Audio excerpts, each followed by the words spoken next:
আসসালামু আলাইকুম তারেক ভাই। আপনাকে আমি অনলাইনে একটি কথা বলতে চাই। আসলে আমি তো হয়তো আপনার সাথে কখনো সামনাসামনি হইতে পারবো না, এত বড় নেতা হইতে পারি নাই। যখন আপনি বাহিরে ছিলেন 17 বৎসর, আমরার মতো নিরীহ মানুষ নেতা নাম দিয়ে রাখছে। যখন আন্দোলন হইতো তখন কিন্তু আমরারে ডাকতো আপনাদের নেতা কর্মীরা। তো এখন বর্তমানে দেখেন আপনার নেতাকর্মীরা কি করে। আপনি অনলাইনে সবাই বলে, সবাই দেখে, আপনিও দেখেন। এখন কারোরে আর প্রয়োজন নাই। আপনার নেতাকর্মীরা এখন কারোর সাথে কোনো যোগাযোগ নাই, কারোর সাথে কোনো লেনা দেনা নাই।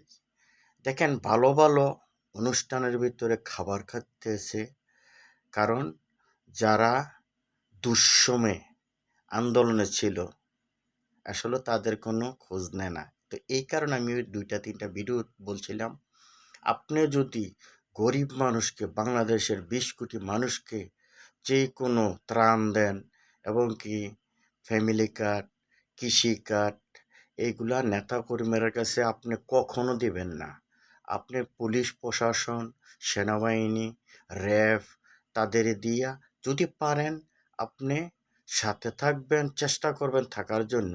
কারণ আমরা ছোট থাকতে দেখছি আপনার বাবায় অনেক বাংলাদেশের মানুষকে ভালোবাসতো।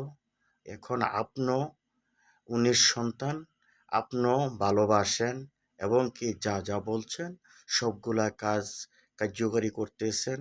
আমরা সারা বাংলাদেশের মানুষ অনলাইনে আমরা দেখি। তো আপনাকে আমরা সব সময় আমাদের কলিজার ভিতরে আমরা রাখবো।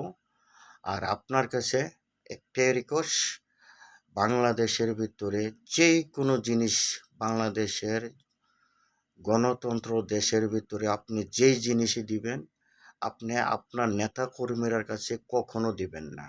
ওদের ভিতরে শুধু হিংসা আর হিংসা। আপনি সারা বাংলাদেশের ভিতরে আপনি দেখেন, গ্রামে গ্রামে দেখেন, আপনি আসেন, আইসা দেশ জিজ্ঞাসা করেন, জিজ্ঞাসা করলে আপনি উত্তরটা পেয়ে যাবেন। তো ভালো থাকবেন। ওকে, আসসালামু আলাইকুম ওয়া রাহমাতুল্লাহি ওয়া বারাকাতুহু।